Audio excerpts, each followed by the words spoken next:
सांस और मन एक दूसरे का स्वरूप है। सांस की गति हमारे विचारों का आईना है। यदि सांस तेज है तो विचार तेज है। मन तेज दौड़ रहा है। सांस ही वो इकाई है जो हमारे शरीर और दिमाग के अंदर के संसार को जोड़ती है। मन यदि व्यग्र है, कहीं टिक नहीं पा रहा है, अशांत है, तो श्वास छोटी हो जाएगी, जल्दी जल्दी चलेगी। सामान्यतया 1 मिनट में 12 बार से ज्यादा संख्या बढ़ जाएगी। 15 बार से भी अधिक हो सकती है, और जब 15 बार से अधिक होगी तो व्यक्ति रोगी बन जाएगा। इसी सिद्धांत को उल्टा कर देने पर जहां हम कुछ कर सकते हैं, श्वास लंबी लें, संख्या कम करें, तो मन स्थिर होने लगेगा, मन शांत होने लगेगा। और इसके लिए हमें मात्र श्वास आने जाने में मनोयोग लगाना है, उससे छेड़खानी नहीं करना है, जोर नहीं लगाना है। गहरी पेट की सांस लेने से तनाव कम करने, भावनाओं को नियंत्रित करने, ध्यान को बढ़ाने और समग्र स्वास्थ्य में सुधार करने में मदद मिलती है। गहरी सांस लेने से पैरासिम्पैथेटिक तंत्रिका तंत्र को उत्तेजित करके हृदय गति, रक्तचाप और श्वसन दर को नियंत्रित किया जाता है। ये ध्यान भटकाने वाले विचारों से ध्यान हटाकर तनाव और चिंता को कम करता है। ऐसा इसलिए है क्योंकि जब आप गहरी सांस लेते हैं तो यह आपके मस्तिष्क को शांत होने और आराम करने का संदेश भेजता है। फिर मस्तिष्क यह संदेश आपके शरीर को भेजता है। जब आप तनावग्रस्त होते हैं तो जो चीजें होती हैं, जैसे हृदय गति में वृद्धि, तेजी से सांस लेना और उच्च रक्तचाप, जब आराम करने के लिए गहरी सांस लेते हैं तो ये सभी कम हो जाते हैं। व्यायाम के दौरान मांसपेशियों के विभिन्न सेट सक्रिय रूप से हवा को बाहर निकालने और श्वसन को गति देने के लिए सिकुड़ते हैं। हृदय की मांसपेशियों के विपरीत इसमें पेसमेकर के कोशिकाएं होती हैं जो इसकी लय निर्धारित करती हैं। सांस लेने को नियंत्रित करने वाली मांसपेशियां मस्तिष्क से अपना आदेश लेती हैं। योग के मूल में ये विश्वास है कि मन और शरीर आंतरिक रूप से एक दूसरे से जुड़े हुए हैं। हम मन को शांत करने के लिए शरीर पर काम करते हैं, हम शरीर को मुक्त करने के लिए मन पर काम करते हैं। हमारी भावनाएं और विचार पैटर्न शरीर में असंतुलन में योगदान कर सकते हैं, जो सीधे स्वास्थ्य परिणामों को प्रभावित कर सकते हैं। अगर सब बातों को मिला करके देखा जाए तो इससे ये बात सिद्ध होती है कि योग से चिंताओं को कम करने में मदद मिलती है और आरोग्य की भावना बढ़ जाती है। इससे अंतर वैयक्तिक संबंध सुधरते हैं, एकाग्रता में सुधार आता है, चिड़चिड़ेपन के स्तर में कमी आती है और स्वास्थ्य के रूप में जीवन के प्रति आशावादी दृष्टिकोण का विकास होने लगता है। योग में ध्यान और श्वास को शामिल करने से व्यक्ति के मानसिक स्वास्थ्य को बेहतर बनाने में मदद मिल सकती है। नियमित योग अभ्यास मानसिक स्पष्टता और शांति पैदा करता है, शरीर की जागरूकता बढ़ती है, क्रोनिक तनाव पैटर्न से राहत देता है, मन को आराम देता है, ध्यान केंद्रित करता है और एकाग्रता को तेज करता है।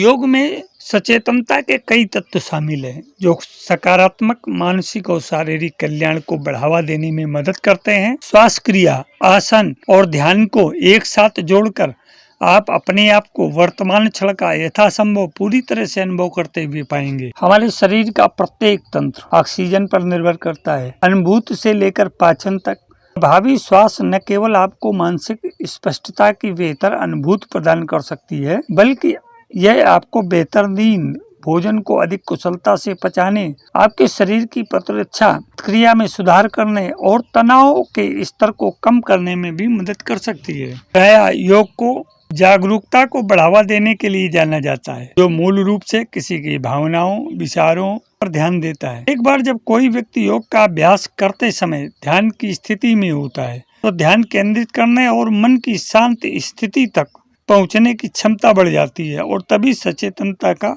एहसास होता है।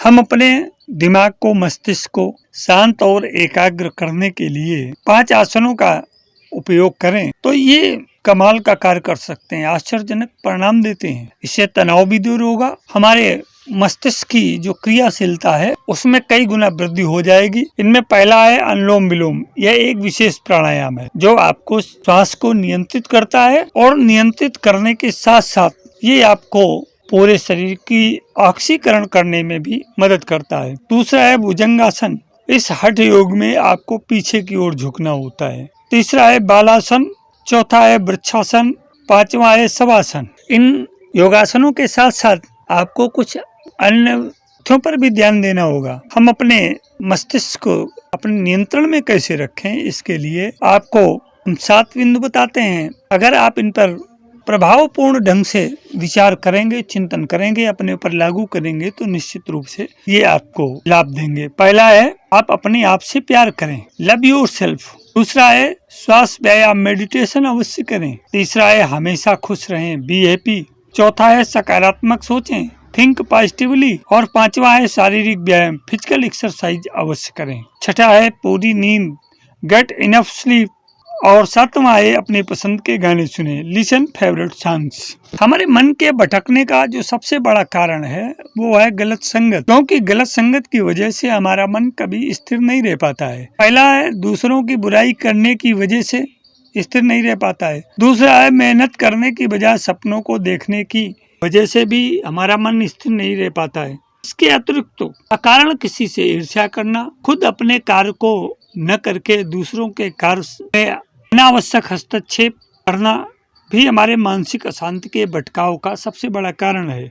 अब यहाँ ये प्रश्न उठ सकता है कि श्वास क्या है? श्वास वह प्रक्रिया है जिसमें हवा फेफड़ों के अंदर और बाहर आती जाती है, श्वास कहलाती है। यह विभिन्न श्वसन संचालन के माध्यम से किया जाता है। दूसरे शब्दों में, सांस लेना एक अविरल ऑक्सीजन के लेन देन की प्रक्रिया है। जब हम सांस लेते हैं तो हम क्लस्टर से ऑक्सीजन युक्त हवा लेते हैं, जिसके बदले में हम कैसल से ऑक्सीजन युक्त हवा लेते हैं, जिसका उपयोग हम अपने शरीर के संपूर्ण कोशिकाओं को जीवनोपयोगी ऊर्जा की आपूर्ति के लिए करते हैं। ऑक्सीजन युक्त वायु को अंदर लेने की प्रक्रिया को अंतःश्वास कहा जाता है। इसके विपरीत कार्बन डाइऑक्साइड से बाहर निकलने की प्रक्रिया को वायु श्वास कहा जाता है। इसके अतिरिक्त यहाँ एक बात और समझ लेने की है कि मुंह से सांस लेने से नाक के सांस लेने की तुलना में ऑक्सीजन की कमी हो सकती है, जिससे शारीरिक कोशिकाओं में ऑक्सीजन की सप्लाई पर असर पड़ेगा, जो बहुत ही गंभीर स्वास्थ्य समस्याओं की वजह बन सकती है।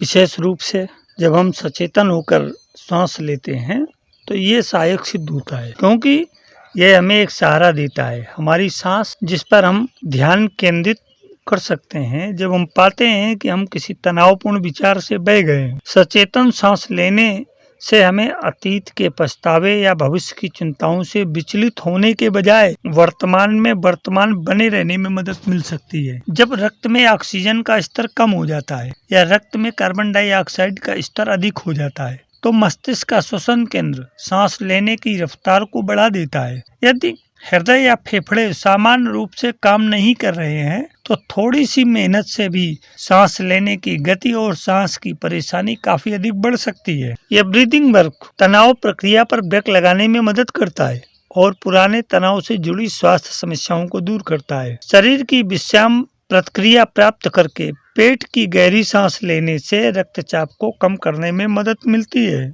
आप एक नासिका छिद्र से दूसरे को बंद करके सांस लेते हैं और नासिका को बदलकर इस प्रक्रिया को जारी रखते हैं। ये रक्तचाप को कम करके, चिंता और उत्तेजना के स्तर को कम करके आपके हृदय और मस्तिष्क के स्वास्थ्य को बेहतर बनाने में मदद कर सकता है। और नित्य प्रति गहरी सांस लेने का व्यायाम तनाव आराम करने वाले रक्तचाप को कम कर सकता है और तनाव और चिंता को कम कर सकता है। जिन लोगों में एनीमिया की दिक्कत होती है उनमें भी अक्सर सांस की तकलीफ बनी रहती है। अस्थमा के रोगियों में सांस की समस्या होना सामान्य है। चिंता, तनाव की स्थिति भी इस जोखिम को बढ़ा सकती है। हृदय या फेफड़ों की समस्या भी उत्पन्न कर सकती है। सांस की तकलीफ चिंता का एक सामान्य लक्षण है। कुछ स्थितियां चिंता उत्पन्न कर सकती हैं, जिससे सांस लेने में तकलीफ हो सकती है। सांस लेने में तकलीफ महसूस होने से भी व्यक्ति अधिक चिंतित महसूस कर सकता है।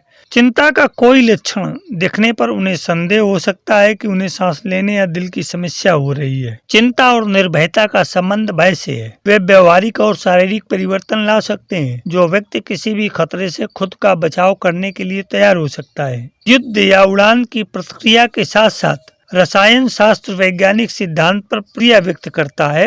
हृदय की गति में तेजी से वृद्धि होती है, इससे मांसपेशियां काम करने के लिए तैयार हो जाती हैं। इस मिश्रण को अधिक ऑक्सीजन प्रदान करने के लिए व्यक्ति को अधिक तेजी से सांस लेने का कारण बनता है। सांस की तकलीफ एक ऐसा लक्षण है जिसे चिंता से पीड़ित लोगों को अनुभव हो सकता है, लेकिन चिंता से पीड़ित हर व्यक्ति को सांस लेने में तकलीफ नहीं होती है। चिंता कई प्रकार के शारीरिक और मनोवैज्ञानिक लक्षण पैदा कर सकती है, जैसे सूखा मुंह, हृदय गति में वृद्धि, चक्कर आना, पान आना, ठंड लगना, जी मिचलाना, दस्त आना, कभी कभी अचानक उल्लास होना, हमारे मस्तिष्क में तनाव होना, तेजी से सांस लेना, सीने में दर्द रहना और हमारे शरीर एकदम शिथिल हो जाना, एक असामयिक याददाश्त बन जाना, ये सारे लक्षण हमारी सांस की गति की अनियमितता, जिससे भय व चिंता का आवेग अवसाद बढ़ता है, इससे उत्पन्न होते हैं।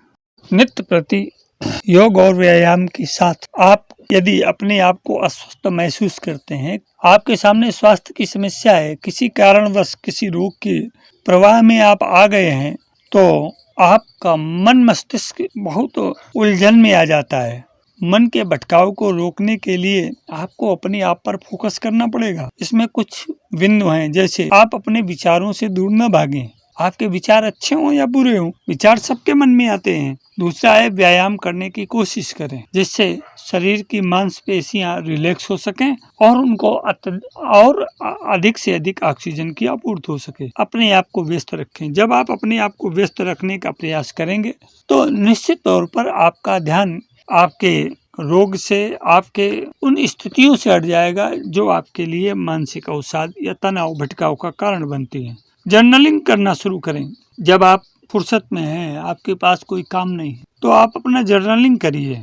पांचवा और महत्वपूर्ण बिंदु है कि सब कुछ समय निकाल करके दिन भर 24 घंटे में 2 या 3 बार 10 मिनट, 15 मिनट, आधा घंटे, कोई भी समय निकाल करके ध्यान लगाने की कोशिश करें। इससे आपका मस्तिष्क एकाग्र होगा। जब मस्तिष्क की एकाग्रता बढ़ेगी तो विभिन्न प्रकार के विचारों, अवसादों, तनावों, भटकावों से आप दूर होंगे और जब आप इन भटकावों से दूर होंगे तो आप नियमित रूप से योगाभ्यास कर सकते हैं। इसलिए मेरे अध्यात्म प्रेमी जिज्ञासु मित्रों, यहाँ जो आपको बातें बताई गई, उन सारी बातें को बताने का एक मूल मंतव्य ये था कि आप इनके विषय में जिज्ञासु होकर के समझें और समझ करके अपने आप को नियंत्रित करते हुए नित्य प्रति योगाभ्यास करें। क्योंकि सांसों के व्यापार से, जब हमारा शरीर सांसों के व्यापार चक्र में सुव्यवस्थित ढंग से नियंत्रित रूप से संचालित होता है, तो ये विचारों श्वासों का प्रवाह विचार प्रवाह के साथ आबद्ध हो जाता है और श्वासों की गति, श्वासों का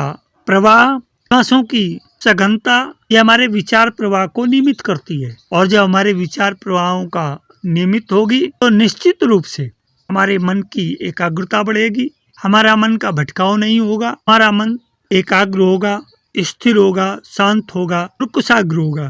तो निश्चित रूप से अपनी सांसों के साथ अपने मन की डोर को मजबूती से बांधे रखिए। इसके लिए कई उपाय, आसन, योग और विचार आपके सामने रखे। आशा है कि आपको निश्चित ही पसंद आएंगे और आप इनको अपने जीवन में भी उतारेंगे, खुद लाभ लेंगे तथा दूसरों को भी इसे अग्रसारित करेंगे। जीवन के साथ योग चैनल में आज इतना ही। धन्यवाद।